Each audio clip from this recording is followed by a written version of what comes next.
वसंत मोरे यांचा शिवसेनेत दमदार प्रवेश होताच उद्धव ठाकरेंनी वसंत मोरेंना शिक्षा सुनावली। ठाकरेंनी मोरेंना काय शिक्षा सुनावली बघूयात या व्हिडिओमध्ये।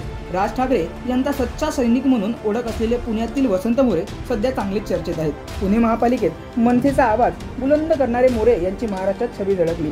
वसंत मोरे यांनी लोकसभा निवडणुकीच्या तोंडावर राज ठाकरेंना रामराम ठोकला। लोकसभेत वंचित बहुजन आघाडीच्या तिकिटावर लढवली, मात्र या निवडणुकीत त्यांचे डिपॉझिट जप्त झाले। त्यानंतर वसंत मोरे यांनी आता उद्धव ठाकरे यांना साथ देण्याचा निर्णय घेतला। त्यांनी आज शिवसेना उद्धव बाळासाहेब ठाकरे पक्षात प्रवेश केला।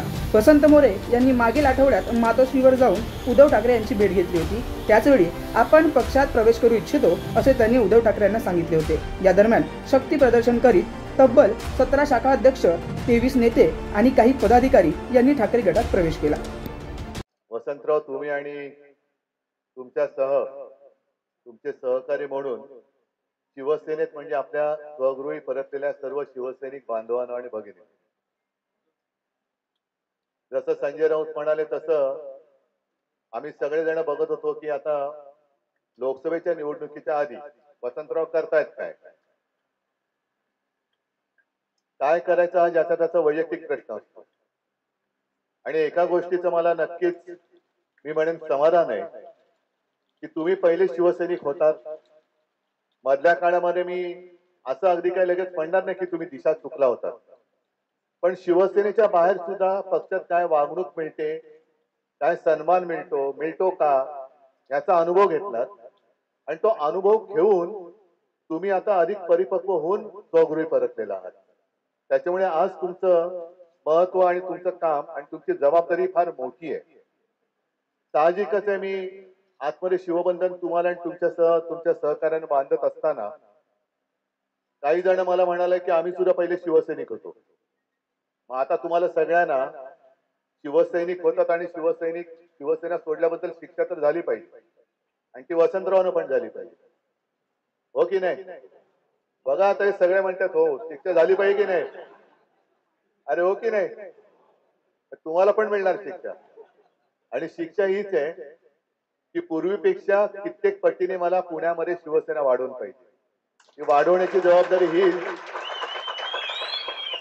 शिक्षा हा गमतीशीर शब्द आहे, तो तसा या अर्थाने घेऊ नका, पण ही जबाबदारी म्हणून घ्या।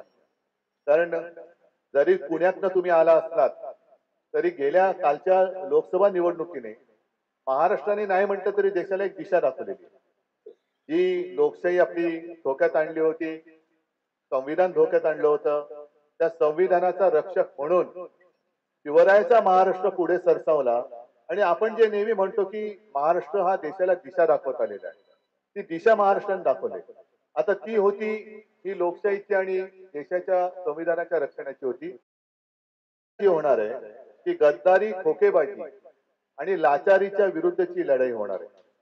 महाराष्ट्राच्या अस्तित्वाची लढाई होणार आहे। आणि पुणे म्हटल्यानंतर पुणे क्रांतिकारक, विचारवंत हे सगळ्यांचं विद्येचं माहेरघर आहे। त्याच्यामुळे पुणे हे उद्याच्या सत्ता बदलाचं केंद्र असलं पाहिजे आणि पहिला सत्ता बदलाचा जो काही पाया आहे किंवा खडकवासल्यात आणणं म्हटल्यानंतर खडक आहे, तो पुण्यातून सुरुवात झाली पाहिजे। आणि लवकरात लवकर, कारण मी सुद्धा बरेच दिवसात पुण्यात आलेलो नाही, मध्ये लोकसभेच्या निमित्ताने आलो होतो, तुमच्या तिथे आलो होतो वाटतं वारजाला, पण खडकवासला पण आता येईल तो माझ्या शिवसैनिकांचा मेळावा झालाय, शिवसैनिकांचा। आणि त्यावेळेला शहरातली संपूर्ण आपले कार्यकर्ते सगळे शिवसैनिक हे एकत्र बोलवा, सगळ्यांसमोर मला यायचंच आहे, सगळ्यांच्या भेटीला यायचंच आहे। पण तूर्त वसंतराव, तुम्हाला आणि तुमच्या सगळ्या सहकार्यांना शिवसेनेत पुन्हा सामावून घेताना मला नक्कीच आनंद होतोय आणि तुमच्या माध्यमातून शिवसेना ही आणखीन कित्येक पावलं पुण्यामध्ये पुढे जाईल। आणि तो जो एक काळ होता पुण्यात, एका काळी आपले शिवसेनेचे 5 आमदार होते, 5 आमदार होते आपले शिवसेनेचे, तो काळ पुन्हा आणायचा मला, पुन्हा पूर्णपणे शिवसेना आणि भगवामय करायचंय। आणि तो भगवा तुम्ही सगळे मिळून तिकडे फडकाल ही खात्री बाळगतो, शुभेच्छा देतो। जय हिंद।